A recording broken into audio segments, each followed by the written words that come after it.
observez ce qui se passe autour de lui depuis qu'il est président de la République. D'abord, il est devenu président de la République par la force d'une alliance, une coalition.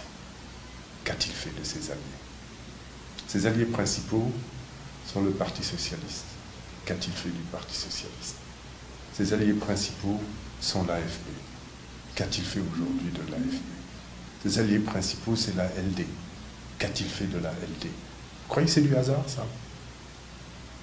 Moi, je vous réponds non. Qu'a-t-il fait des pouvoirs de la République? Qu'a-t-il fait de l'exécutif?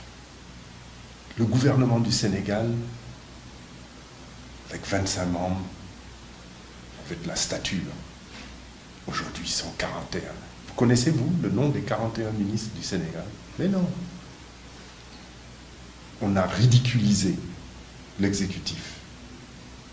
Peut-être pour que le président prenne de l'importance. Qu'a-t-il fait de l'Assemblée nationale? Vous trouvez normal, vous, que dans une grande démocratie dont se réclame le Sénégal, vous pensez normal qu'une Assemblée nationale vote sans débat une modification de la Constitution? Voilà ce qu'il a fait de notre Assemblée nationale, le deuxième pouvoir. Qu'a-t-il fait de notre justice? Vous avez tout à l'heure évoqué le cas du pétrole, en tout cas de cette justice à double vitesse. Et c'est un exemple parmi d'autres. Parce que c'est le président lui-même qui dit non, j'ai mis le coude sur des dossiers. Si je les avais lâchés, on aurait poursuivi beaucoup plus de personnes que Karim Wade. Que reste-t-il de ce qu'il a trouvé?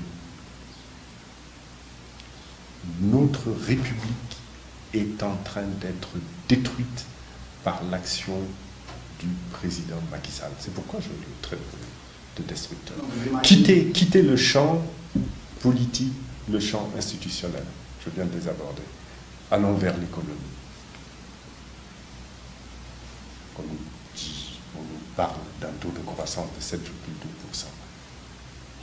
Mais je suis régulièrement dans les zones rurales. Il y a la famine dans le Sénégal, la pauvreté extrême. C'est ce qui justifie d'ailleurs que les bourses familiales soient en accroissement. Et on est obligé de recourir à des aides pour mettre en place des soutiens pour empêcher la famine. On est obligé de recourir même au budget de l'État pour mettre en place des plans d'urgence de lutte contre la famine.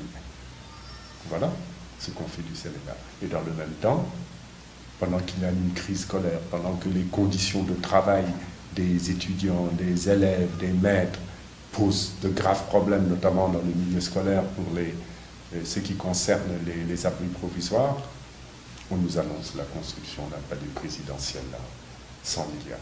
Non. L'économie est en train d'être détruite. Notre système institutionnel démocratique est en train d'être détruit. Les principes, les valeurs qui doivent porter la politique sont en train d'être détruits.